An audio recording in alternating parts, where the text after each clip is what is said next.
Volatility of the U.S. dollar is a harsh reality. We've seen the stock market come across ramped losses, even over the past 20 years. There's a need for an alternate financial strategy. How about gold or silver? Welcome to God's Money. With the PSI security platform, you can build your wealth and secure your future with precious metals that withstand the test of time. Gold and silver are the secrets the wealthy have used to accumulate and protect their wealth for decades. God's Money works with a team of world-class experts to deliver rare, high-quality, unique precious metals at impressive prices. Don't have the money to invest in silver and gold? No problem. Join our Coin of the Month program. With this amazing program, we will send you a little silver on a monthly basis. Consider this opportunity before it's too late. Act now. Go to www.godsmoney.info. We'll make America great again. Thank you, Arizona. Thank you. Thank you. Thank you.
Our distant land of common sense, a place where we all once lived. You'll find the Conservative College with Professor Toto. It is here where the foundational principles of our great republic are still taught and true patriots are still educated in the hallowed halls of this school of hope.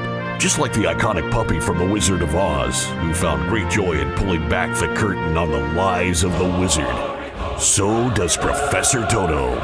Grab your seats and welcome to the Conservative College. Class begins now. Hello, America. Wake up wherever you are. Wherever you are, wherever you are, you have found the last place on planet Earth where people like you are safe. It's inside the sacred halls of the Conservative College. Sacred because it's the last temple of common sense left in the world. And I am none other than yours truly, your humble, neighborhood, friendly, fluffy professor, Professor Toto. They call me Toto because just like that little puppy in The Wizard of Oz by the name of Toto, who took great pleasure in jerking back that curtain, that's what I do every night, Tuesday night and Thursday night, 8 o'clock Central at the Conservative College. I am Oz, the great and powerful. Who are you? Do you presume to criticize the great Oz? You ungrateful creatures think yourselves lucky that I'm giving you audience tomorrow instead of 20 years from now. Oh, the great Oz has spoken. Oh, pay no attention to that man behind the curtain. The only problem is we've already looked behind the curtain, and what we found is the truth. Thank you for joining me tonight all over America and the world. It's always my pleasure. It is a delight of my life to find my way into your homes, into your hearts, into your business, wherever I'm at tonight. You and I, this is a private meeting. We are alone. You're safe. You can actually use your brain. You can actually enjoy a moment of sanity in a world of insanity. And boy, do we have so much to talk about tonight. We've got a lot to catch up on, a lot of great things. Before we get started tonight, if I could get some feedback as to how the audio and the video is tonight. Hello, Deb Chenier from Rhode Island. Hello there, Sharon Hypes, and hello, WG. Alan Shares that's from the Morgans over in Texas. Hello, Ange. So glad Brother Dale Mudgett could join me tonight. Brother Kenneth Huff is back. Hello, Svetlana Gorka. So good to see you tonight. Ruth Rosario, Renee Linscomb in Alabama. All right, they said everything's clear tonight. Well, that is a wonderful thing. Hello, Woodstock. To all of my friends over on Rumble Risings in Texas, Tom and Lady Fish and Summer Seahorse, Deb Tuttle. Hello, Raphael Boo Boo. Hello, Wendy AC, Rhonda Lancto, Mama Roz, Patriot Concerned. Everything is good. Well, that's wonderful. Tom Collins said, my eyes are extra blue tonight. Well, what do you know? Old blue eyes. All right, everybody. It's going to be a great class tonight. Before we get started, I want to make just a few quick announcements for those of you that live.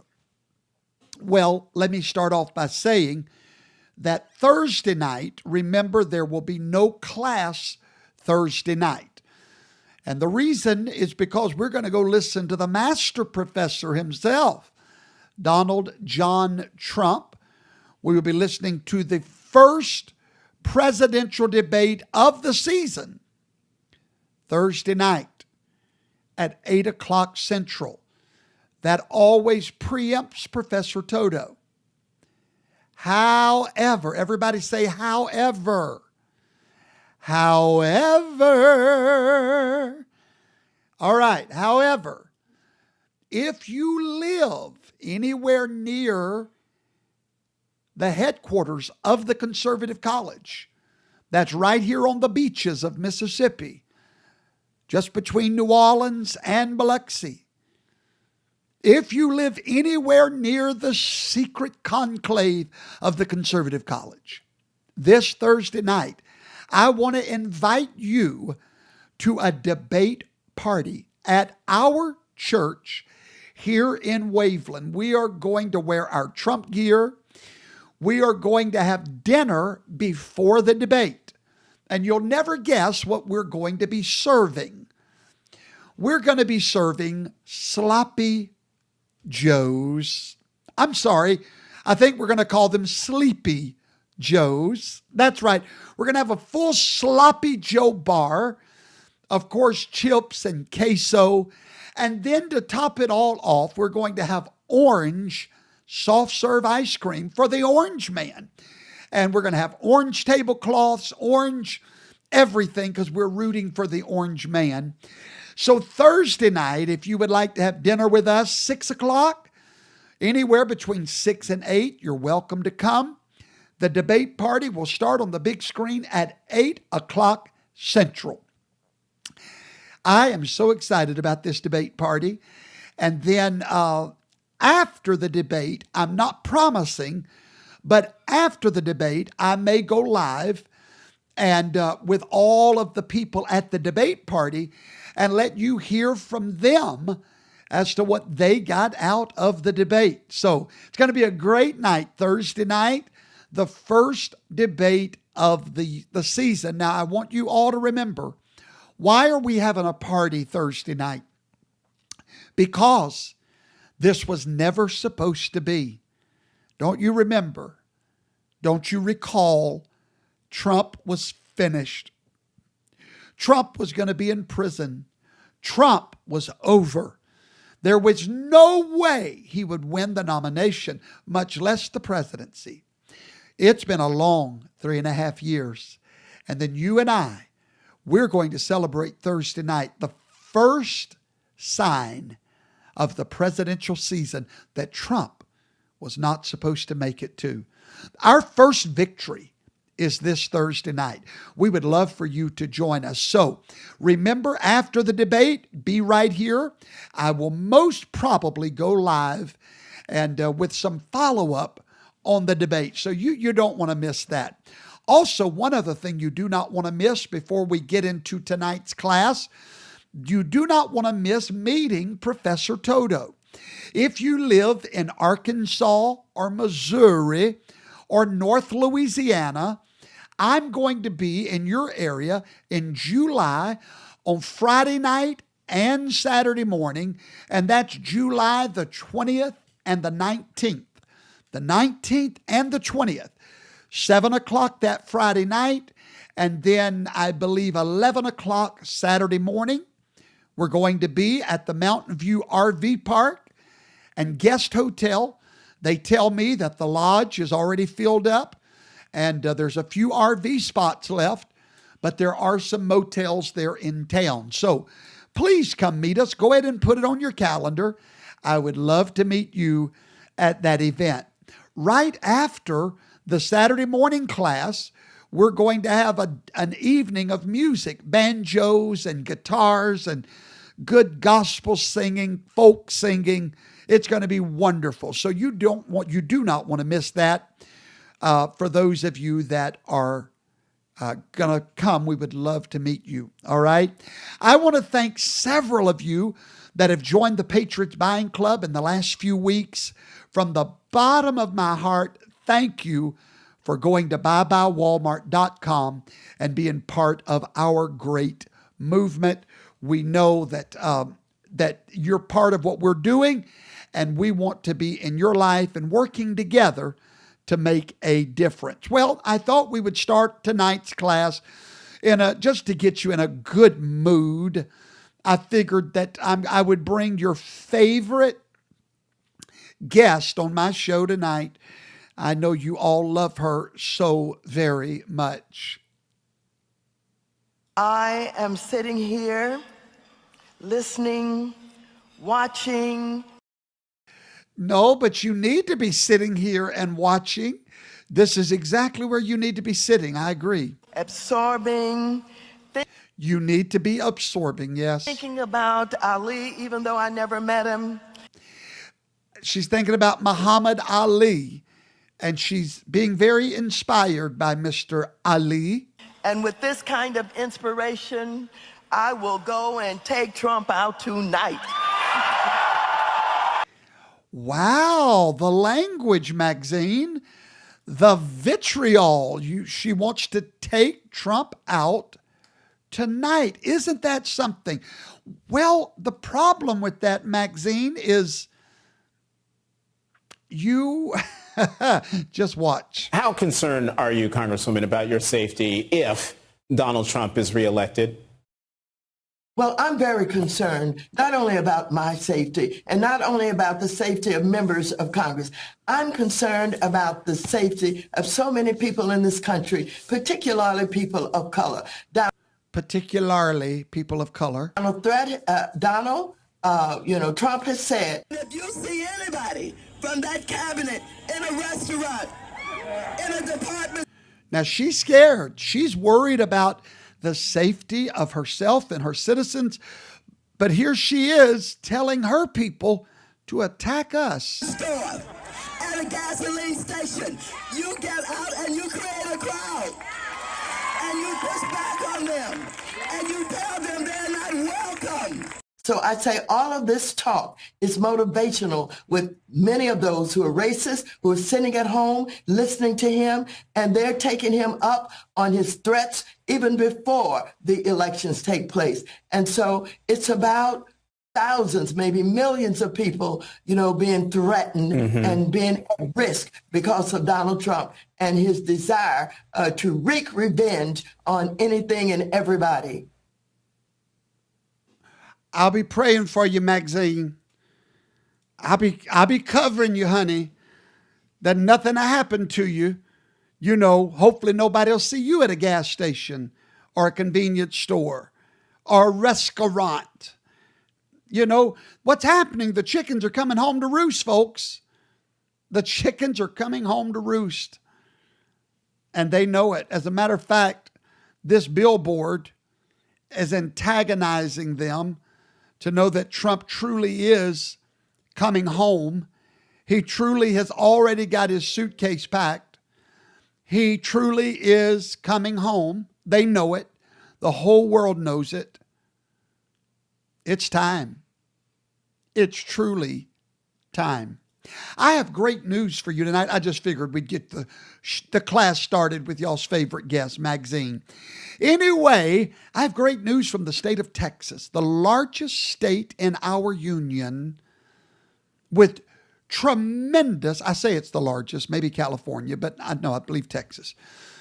Nevertheless, there is great news from there, and that great news comes from none other than the Lieutenant Governor, Dan Patrick. I would like to quote for you tonight the words from Dan Patrick. I hope you're ready. I hope you're ready. There was a lady, before I give you that quote, who was a mother in the Lord to me, a great dynamic woman of faith. Many of you will not know her, but that is much to your loss. Her name was Ruth Heflin, Sister Ruth Ward Heflin. And before she passed away, she made a prophecy about the next move of God in America. And she said that the next move of God would happen, according to a vision she saw, and it would start at the mouth of the Mississippi River, and that it would come through the United States in the same pattern as that Mississippi River. Now, we know where the state of Louisiana is situated, do we not? We know where our little church is situated, do we not? Louisiana's on this side of the Mississippi. We're on this side, sort of like the two witnesses, one on one side, one on the other. And indeed, a great move of God has started going back to the commandments of God, the 10 Commandments, the Torah. It's a movement that is happening. You can't stop it. I'm sorry, too late. It's already taken off like wildfire. And people are realizing our need for these commandments in our daily lives and in our national life. Well, in Louisiana, as you know, a week or two ago, a law was passed requiring a public display, not at every school, but in every classroom of every school, of those moral principles that would guide us all. Now, with that said, the largest state in our union is now following suit. And here is what Lieutenant Governor Dan Patrick said, and I quote, "I will pass the 10 Commandment bill out of the Senate in our next session." Congratulations, Texas. It won't be long. God's law will be preeminent in every classroom in your state. Thank you, Lieutenant Governor Dan Patrick. Texas, the blessings of Yahweh are going to overtake Texas, Louisiana, and any state that will take a stand for the bedrock principles of the United States of America. I've had the most ignorant people debate me on Facebook in the last week since my last show about these 10 commandments. And I believe one of the most ignorant statements that was made to me was something about the separation of church and state. And I've begged everyone on my timeline to show me one place in our founding documents that mentions the separation of church and state. And much to their chagrin, no one has been able to do it.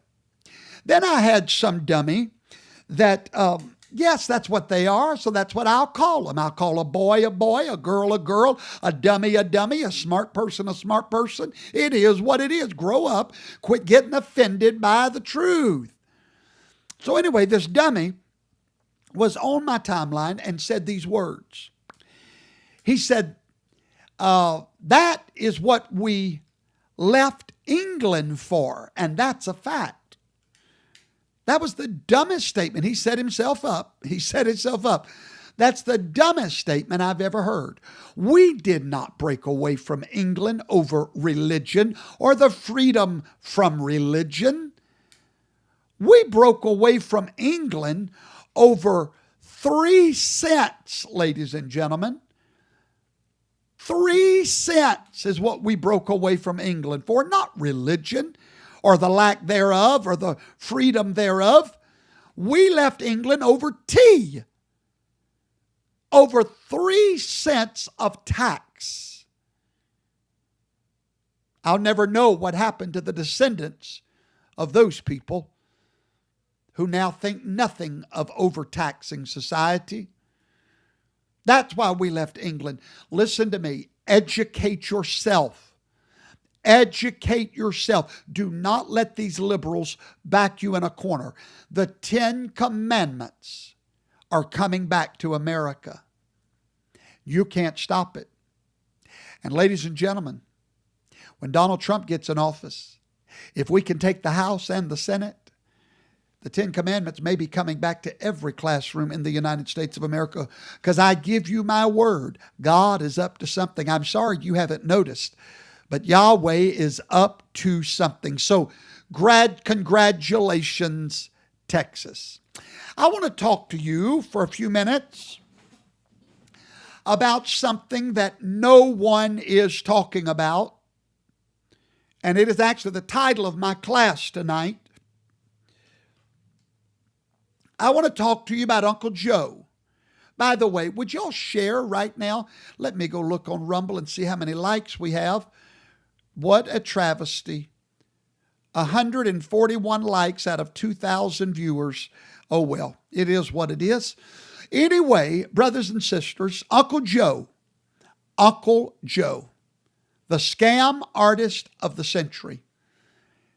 I'm going to tell you something. Donald Trump may be a convicted felon, but Joe Biden is the real felon. Joe Biden is the biggest scam artist of our century. And that's not hyperbole. I'm going to prove it. I'm going to prove to you tonight something that I don't hear anyone talking about, that everyone should be talking about. Everyone should be talking about this. And here's where we are. Let me give you a little update just so you know where I'm headed with this diatribe real quick. Number one, even Obama-appointed judges know that Joe Biden's student loan forgiveness plan was a scam.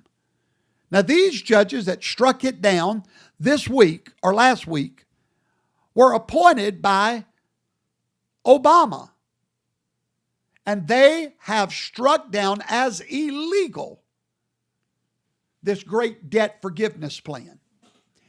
Now, if you'll remember, I believe maybe 2 shows ago, I told you about a friend of mine that was very wealthy that sent me a text showing that their student loan debt had been brought down to 0. This person needs no help. They're very wealthy. This person told me I deferred my student loans for decades, knowing that this day would come. So I just kept deferring them. And sure enough, it paid off for the scam artist of the century, because they woke up and they looked at their balance. Their balance was $0. Here's the problem, ladies and gentlemen. The Supreme Court of the United States of America made a ruling last year that this was illegal. What did the White House do? What did the chief law enforcement officer of the United States do?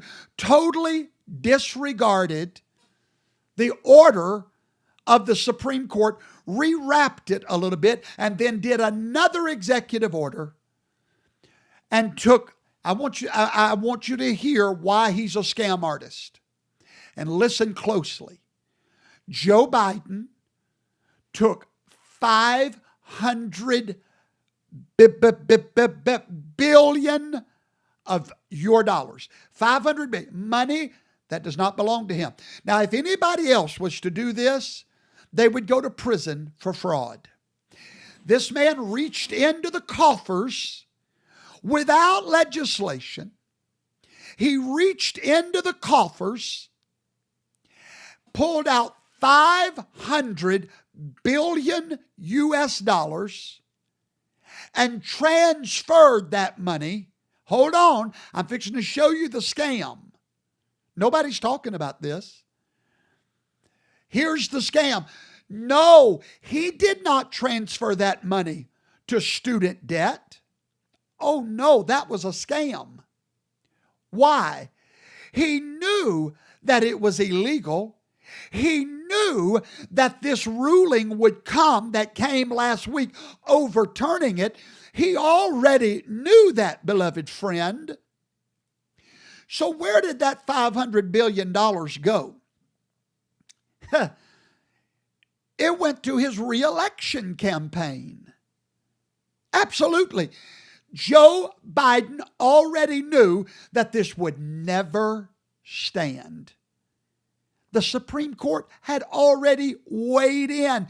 He knew it would get overturned by the courts, but it doesn't matter, because for $500 billion, he was able to create a false perception. He had an order from the Supreme Court that was totally disregarded, and there will be no repercussion. Why? I'm going to tell you where the scam was. Simple-minded people, small-minded people, uneducated minds. Here is what it now looks like. The victory is won in this regard that's why I call him the scam artist of the century. Because now, guess what? When those people go and look at their balance and it's right back where it started, doesn't matter. Uncle Joe tried. It was those horrible Republicans that stopped it. It was that conservative Supreme Court that stopped it. But I'm sorry, I sure tried. Now would you give me your vote? I really tried. He knew. I said he knew they would never get debt relief for these student loans. Ladies and gentlemen, that is the epitome of a scam. That y'all not talking to me. That is the epitome of a scam. And I believe it's impeachable. And I believe that our people up there this man took $500 billion and put it in his reelection campaign. Did he do it directly? No. He did it indirectly. He did it indirectly and bought a storyline. And now all those balances ring back up. But that's okay. Uncle Joe tried.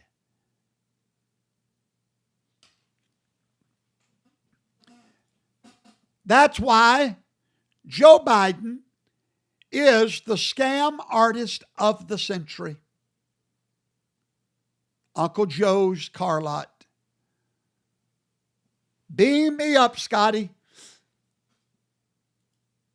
Do you see the scam? Do you see what I'm trying to tell you? He always knew this would never, ever work.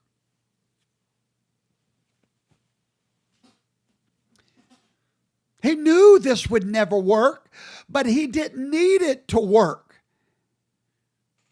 I said he did not need it to work. He just needed the perception that he was trying to. Terry Fletcher, you get 5 gold stars tonight. You just got it. Manipulation at its finest. And I don't believe Congress should let him by with this stunt that he pulled. However, he's been playing the con game, him and his team, the scam game, for a long time. Now, Donald Trump gets convicted as a felon. And by the way, I'm gelling with the felon. Don't nobody steal that. That's my t-shirt. I'm gelling with the felon. I hope, Jill Sidock, I hope you're listening. I'm gelling with the felon. That's who I'm gelling with. Gina, you're exactly right. That is treason. He took money that was not his and bought votes with that money, knowing it would never pass. But this game didn't just start now. Oh, no. Matter of fact, have you heard about the new congressional report that came out today? Well, let me show you. You're fixing to find out that this scam been going on now for 4 years. This is the report that came out. It's entitled The Intelligence Community 51, How That CIA Contractors Colluded with the Biden Campaign to Mislead American Voters. Came out today. I've read the report. It's mind-blowing. Why is it called the Intelligence 51? Because 51 former intelligence officials coordinated with the Biden campaign to discredit serious allegations about Biden family influence and peddling. Folks, look at this report. It's long and it's filled with mind-blowing CIA. Hey, this is from the House Intelligence Committee, folks. This is an official report from Congress showing the scam that gave Joe Biden the 2020 election. The scam was in the Hunter Biden laptop story. In this report, here's a quote that you're going to read from CIA Deputy Director Michael Morrell. He acknowledged to Congress the following words. It's written down. It is written. And I quote, "It is inappropriate for a serving staff officer or contractor to be involved in the political process." That's from his own mouth.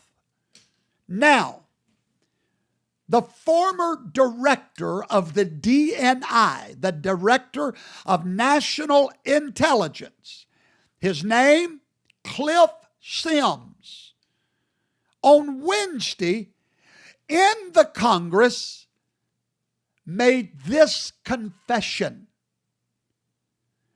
He said that he warned CNN reporter Natasha Bertrand. He warned her that the Biden laptop was not Russian disinformation. Now, this is what Cliff Sims from National Intelligence told the reporter before she published her story.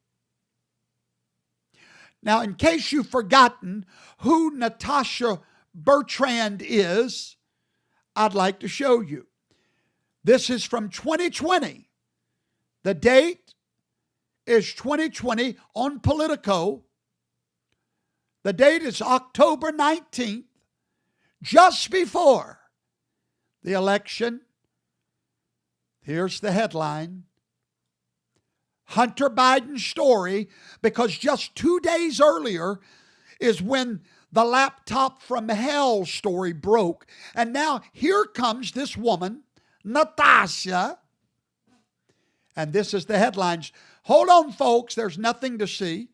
It's Russian disinformation. Dozens of former intel officials agree.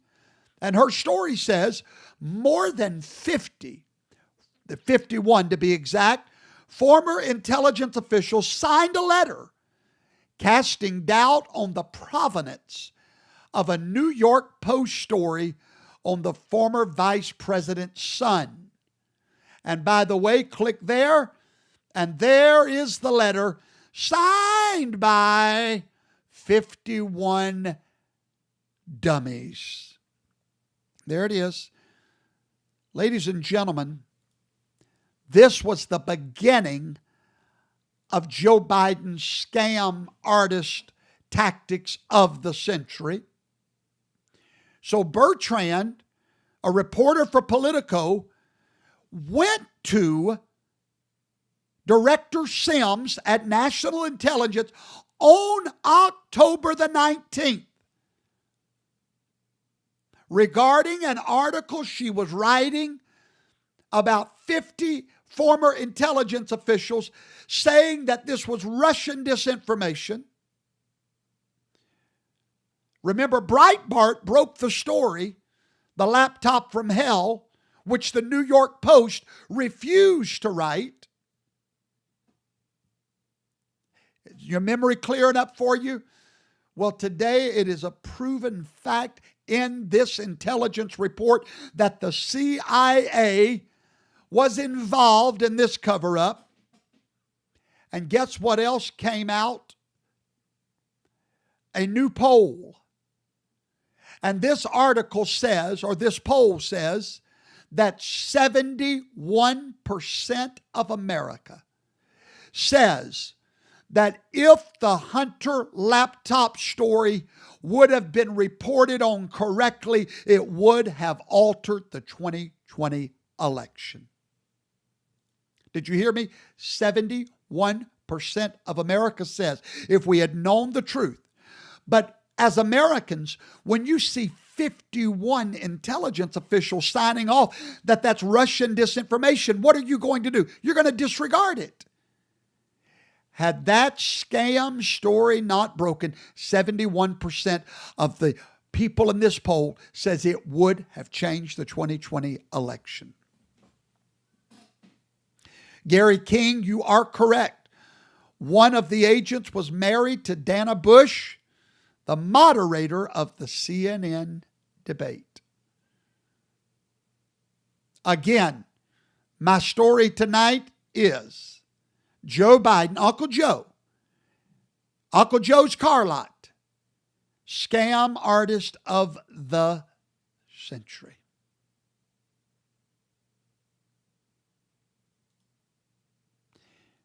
Scam artist of the century, Uncle Joe. By the way, now I could be a mile off on this. I could be miles off. I could be like 10-lane highway off on this. But is there anybody else that has this strange gut feeling about the VP choice of President Trump is going to be such a surprise? You know, he said that his VP would be at the debate Thursday night. But see, Trump likes to play chess, and I think he knows exactly what he's doing. I get the feeling in my gut. Now, if I'm wrong, I'm wrong. I've sang "I Told You So" enough. I don't have to sing it on this one. But does anybody else get the feeling that one of Donald Trump's children is going to be his VP pick? I don't know. I just keep looking at it, and one of his children will definitely be there at the debates, and nobody's going to be looking for them. I just can't help but wonder if he's not going to create a family like the Bush dynasty. You know, I just keep wondering. Yep, Gina, Don Jr., that's who I've got in my head, or Eric, either one. Wait a minute. Violet Mountain says that none of them, hold on. Okay, that's something I need to look at. Violet, none of them are natural born citizens. Now, Violet, how would that be? Was Donald Trump not a citizen when they were born? Hang tight. Give me 1 second. Where was Eric Trump born? Hang tight. Now, if that's true, then absolutely. Eric Trump, born 1984. He's the third. Why would he not be a natural born citizen? Donald Trump was a citizen.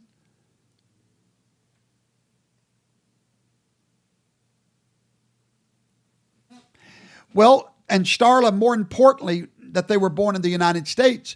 As long as one of your parents. No, Beth. Now, see, Beth, there's the problem. It can't be Vivek. Vivek is not a natural born citizen. But Violet, their mothers don't have to be citizens, just one of the two parents. You get your citizenship from either of your parents. It doesn't have to be both of them. A natural born citizen just needs to get their citizenship from one parent. So anyway, no, Karen, I'm so sorry. Only one of your parents have to have a citizenship for you to be natural born. All right. So anyway, that's just beside the point, but I just got this strange feeling because I'm going to be honest with you. I'm not impressed with anybody on the VP shortlist. I'm really not. And I'm done with Tim Scott.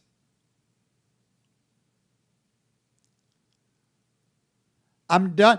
Now, let me explain something. All right. A lot of people saying, now, first of all, let me correct myself. Vivek could be vice president. You don't have to be natural born to be vice president. But he could never be the president, which, now a lot of people's like, well, then how come he ran for president? You don't understand. Anybody can run. All they do is sign an affidavit that they're natural born.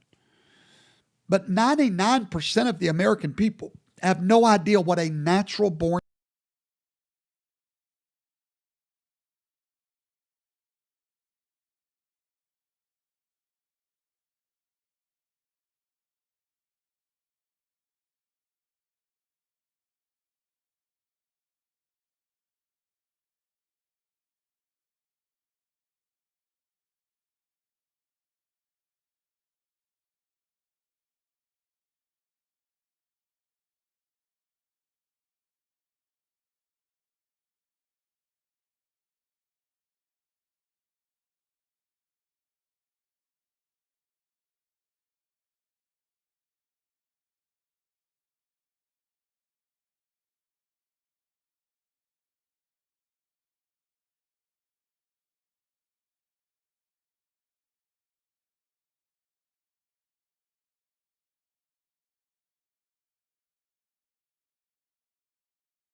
That's what happens when your laptop dies. Here I am. That's what happens when your laptop dies, ladies and gentlemen. Uh-oh, still. That's what happens when your laptop dies. I don't know what's going on with my laptop. Hang tight, everybody. Ladies and gentlemen. All right. Anyway, something's going on with my laptop. It's not charging correctly. Okay, we're back. All right. Anyway, so 99% of Americans do not know what a natural-born citizen is. I highly recommend that you go watch my teaching on natural-born citizenship. It's at fhtv.tv. Anyway, that's just some of my side thoughts. All right. Now, I want to talk real quick about Alvin Bragg finally has something to brag about. And here's what he's got to brag about. Because of Alvin Bragg, Mr. Mellon, the owner of Mellon Bank, was supporting Rand Paul. He gave Rand Paul $25 million. No, not Rand Paul. I'm sorry. JFK Jr. I'm in last year's election. Not JFK Jr. Y'all know who I'm talking about. Kennedy. Gave him $25 million to run. I was wondering how that man was still in the race. He was not a Trump fan and was not supporting Donald Trump until Alvin Bragg convicted Donald Trump in a courtroom. The next day, Mellon wrote the largest check in political history, sent $50 million to Donald Trump. So I'm here to announce tonight that Alvin Bragg finally has something to brag about. And then following suit right behind him comes the next Kathy Wood, CEO of ARK Invest. Going out again. No, there we go. Anyway, time to buy a new laptop, honey. Anyway, the CEO of ARK Invest, I'll show you her picture in case you don't know her, she has changed, and there she is. She is supporting Donald Trump, a high-profile member of the business community. Now, right after her, billionaire CEO Schwartzman has changed course and is now backing Donald Trump because of anti-Semitism that's on the rise. Ladies and gentlemen, why are these money people supporting Donald Trump? Let me show you what Trump 47 is going to look like. I'm going to run through it real quick. Trump's 2017 tax cuts, if you want to know why all of these billionaires and millionaires are turning to Trump, guess what's going to expire very soon? I don't know exactly when, early next year. Does anybody know what's about to expire? Anybody? Anybody know what's about to expire? Class? Anyone in the class? Anyone? Anybody know why there you go. Not almost, Judy Colson, almost. You're 99. There you go. There you go. There you go. All get 5 gold stars. Gino Lawless, Kathy Honeycutt, Robert McLeod, Deborah Betts, Don the Man, Marie Goldweber, Joseph Bevanetto, Camper, Jimmy Kim, Elizabeth Brody. Elizabeth Brody said the tax thing. That's right. The tax cuts are about to expire. The Trump tax cuts. They know what time it is. Trump 47 is going to look like this. Tax cuts. And guess what else he has now promised to do? to vaporize the Department of Education. Hallelujah. That is his latest campaign promise. When he becomes president, bye-bye, Department of Education. Can somebody shout hallelujah? What did I tell you? Hold on. I told you so. Oh, I told you so. Can somebody say mega?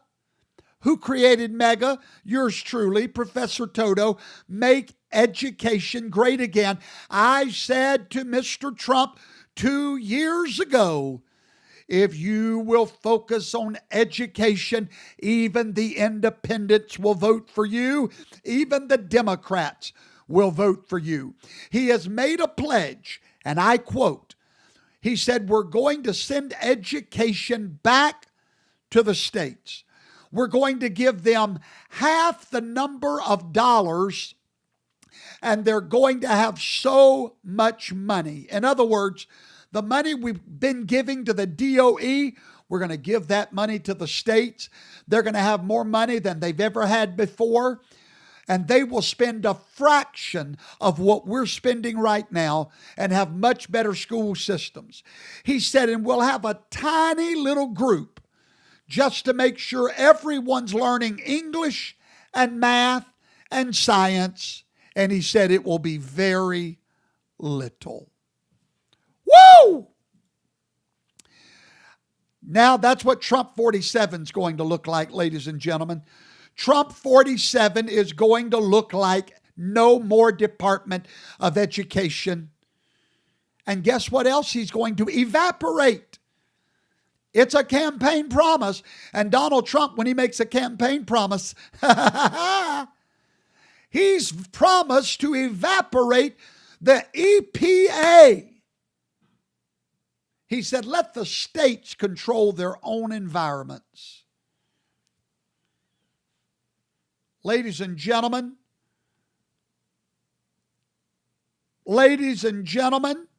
that's what Trump 47 is going to look like. That is why everyone is turning to Trump. His policies are unparalleled. Now, I want to say something to all of you that think that Joe Biden is going to be replaced. There's no way it can happen unless he himself decides to leave the race. Why is that? It's very simple. There's a thing called rules. And here are the rules. All of the delegates are devoted to Joe Biden. They cannot go to anyone else. The primaries are over. The deal is done. The goose is cooked. There's nowhere else for it to go. Now, he can walk away, definitely. Now, ladies and gentlemen,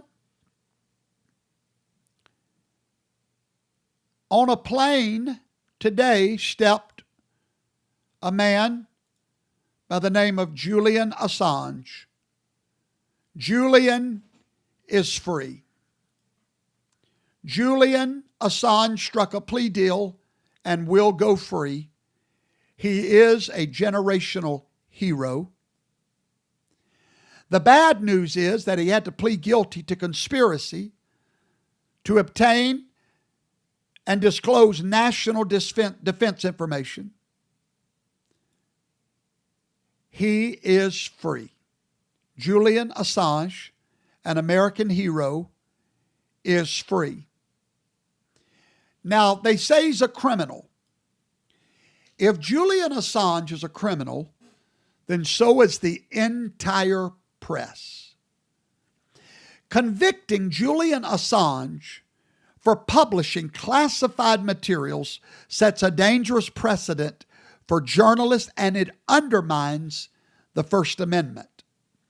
It's a very real threat for journalists who dare to question the national security state. Put it quite simply, what Assange did is no different than what the New York Times, the Washington Post, CNN, and all other corporate media outlets do every day. And what is that? They publish and report on classified material that was stolen or obtained illegally by sources. After all, where did they get their information on Trump? Classified material. So what is the difference in Assange and CNN or whomever? Very simple. Assange did what he did in order to hold power to account, whereas the corporate media does it in the service of power, at least when a Democrat is in the White House. From the earliest days of WikiLeaks, Assange's goal was to publish information that was beyond the control of the state, the U.S. government. And today, most major news organizations publish only what is acceptable and approved by the government. Don't let anyone tell you otherwise. That's why they hate me. They hate Assange. They hate Tucker.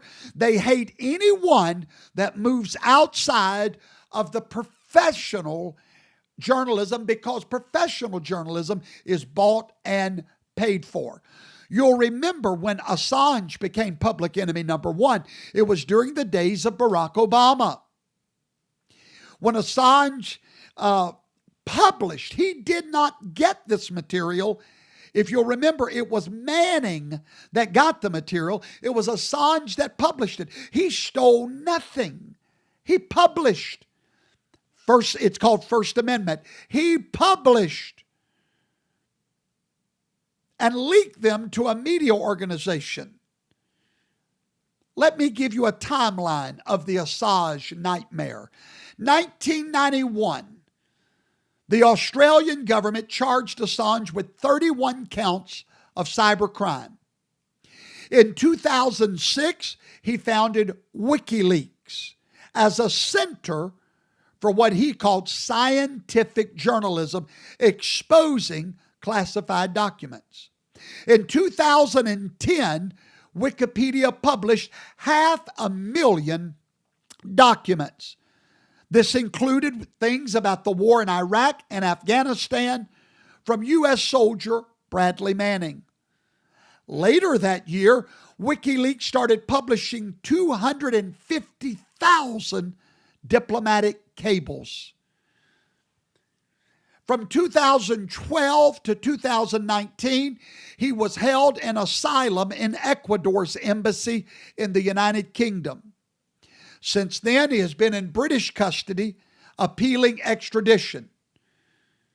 Now, Assange no longer leads WikiLeaks, but he's still very influential in the hacking community.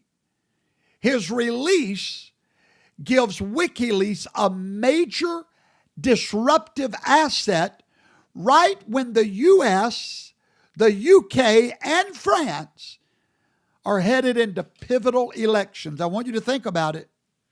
3 nations headed into pivotal elections, and he's just now been released. Oh well, we'll see. By the way, there's one man very upset that Assange has been released. Is it Obama? Is it Barack? Is it Biden? Is it any of them? Oh, no. It's the snake in the grass.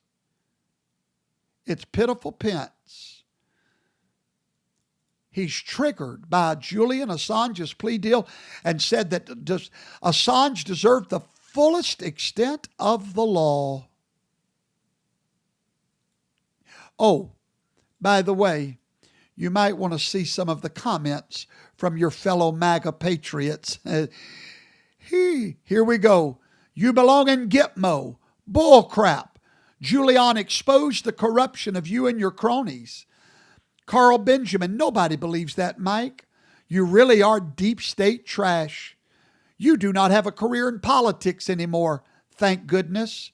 Oh, Mike, Mr. Assange is a publisher who did us a favor to expose evil inside your own government. Have we prosecuted the publisher of the New York Times for publishing classified information? No, we have not. But we did prosecute the person that released classified information. MAGA is alive and well, honey. Believe that. Ladies and gentlemen, the United States Supreme Court has made a ruling that you need to pay attention to. It's called Erlanger versus the United States. And this was a unanimous, listen, this decision is pivotal because Erlanger is a ruling by the Supreme Court that says these words, that the jury must be unanimous in its verdict. Knock, knock, knock. Is the Supreme Court trying to make their job much easier on their big ruling that's coming out any day now? Presidential immunity. Are they trying to now be able to refer to their ruling on Erlanger versus the United States in the New York ruling? Do you know what I'm talking about? Do you remember when Judge Merchan said that they did not have to be unanimous in the jury verdict? Well, now ruling is in violation of Erlanger versus the United States of America. I want to show you something heartbreaking that has happened in our country. This happened just a day or two ago. Very sad. I think this past Saturday. Tense moments on Sunday during protests outside a synagogue in predominantly Jewish Los Angeles neighborhood. Social media videos showed police pushing pro-Palestinian demonstrators. Police said they responded to 2 protests in the neighborhood, but there were no reports of injuries. Video also showed counter-protesters with Israeli flags confronting the pro-Palestinian demonstrators. The 2 sides shouted at and sometimes scuffled with each other. Videos from the scene showed multiple altercations. There was a day in America when houses of worship were held in sacristy. There was a day in America when there was certain grounds considered hallowed. You just didn't protest in front of a house of worship. There was a day in America when there were some lines that only trash would cross. It takes a very special class of people to go against those entering a house of worship. And that's what this video just showed. The lowest cockroaches of our society gathered. You would never find a dignified person ever protesting a house of worship. This is the dredges of society. And they went, these people are going to church on the Sabbath day as commanded by the Word of God, minding their business, harming no one. And as they're walking into their sacred place, the world is so full of evil. There must be some sanctuaries of sacristy in this world. And in that, as they entered their sacred place of worship, these rabid beasts antagonized these precious people as they went to worship. Very few times will I ever be in agreement with Van Jones. Very few times would I ever be in agreement. But even a broke clock is right twice a day. And in this case, I'm in agreement with Van Jones. He said that the protest outside of this synagogue was not a protest, but a pogrom. And I want to read to you his words because I agree completely. He said he was disheartened by the choice of the protesters to stage their protest at a center for the Jewish community. Jones, who did not appear aware of the reason for the protest, said he found nothing wrong with protesting a policy, but by targeting a place of worship, this was an attack on the people. And I could not agree more. There are some things you just don't do. You do not touch holy places, holy things. If you do, we've truly become a nation of animals, like dogs barking on a corner. America is a genteel society. We are a polite society. We can protest at appropriate places, places where government policies are being made. But ladies and gentlemen, you would never find anyone of any class protesting a house of worship. You'll only find the degradation of society. And my heart breaks to see what we're becoming. Barking dogs with no leashes, no respect. America, you will vanish into the utter gutter of the jungle law unless you say there are boundaries we do not cross. I'll give you an example. A few weeks ago, many of you know the story. We were installing ceiling fans in our church. No one would ever dream you would need a permit from the city to install 3 ceiling fans in your church. Well, someone who has no other thing to do in life calls the city on us, and here comes the inspector to the church. And that's okay, that's fine. Looks up and tells us we've got to have a permit. Well, the electrician that we hired, the professional, licensed, bonded electrician that was doing the work, looked at the inspector and said, I install these every day in this city. We've never needed a permit to put in a ceiling fan. Come to find out, we didn't really need a permit. This was just people that wanted to antagonize us. But anyway, the inspector called the police to come protect him at the church. So here I come, I pull up in the church, and I see policemen inside this sacred center of worship. Boy, something came over me. I literally went inside of that church and demanded that they leave the sacristy of this sanctuary immediately. If you don't have a warrant for someone's arrest, get off of this property. Why? There was a day policemen would not even walk in a church. There was a day where God's holy church was revered as such. I am calling and pleading with all Americans, reestablish the boundaries. Reestablish some respect and some dignity in this nation. Reestablish what you will and you will not do. Keep the churches holy. There must be some sanctuaries of peace left in our nation. A place where you can get away without rabid dogs barking at you.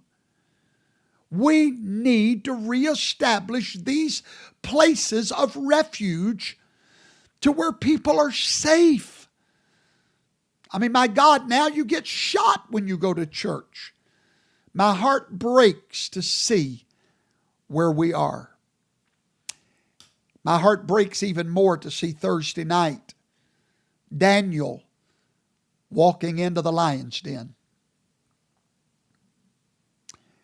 Thursday night, Donald Trump has chosen to walk into the lion's den. He knows it's the lion's den. First of all, the two moderators hate him. And I kept wondering, why would he accept these rules? It's so against his style. You know, he loves a crowd. Biden doesn't. Why would he restrict himself to this lion's den? And I loved how he explained it. He gave an answer, I believe, 2 days ago. And here was his answer. Now this, ladies and gentlemen, is the backstory of why Trump took the debate with fake Tapper. The president noted that fake Tapper and Dana Bash, who's going to bash him, was selected as moderators. And then Trump went on to list the other rules that CNN have put in place. No audience, sitting down. Trump doesn't like to sit down. I think he got that changed, by the way. He called it a dead debate. Turn off the mics when you're not speaking so there can be no interruptions. And now we know why Trump took it. Here's what he said. He said they knew that I would not accept those rules. They knew that we would not take the debate if they put these rules with Dana Bash, fake Tapper. He said they knew I like an audience and Joe doesn't. And therefore they thought that if they made it strict enough that I would turn it down. They thought that they would present it and I would say no. And they would say, sorry, no debates because Trump said no.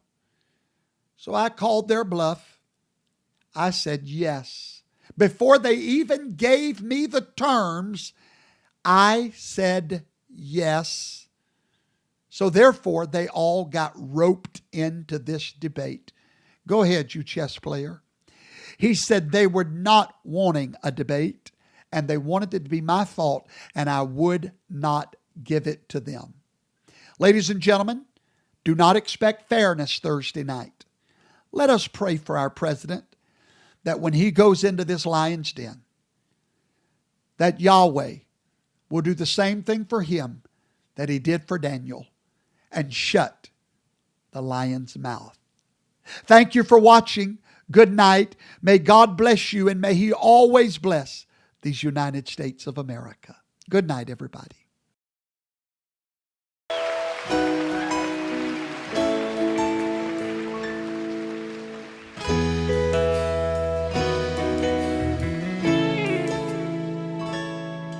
If tomorrow all the things were gone I worked for all my life, and I had to start again with just my children and my wife, I'd thank my lucky stars to be living here today. 'Cause this flag still stands for freedom, and they can't take that away.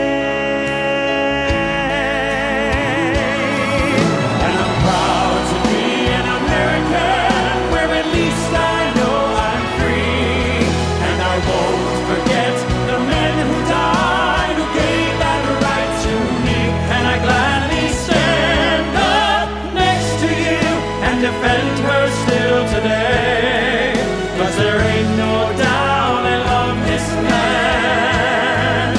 God bless the USA.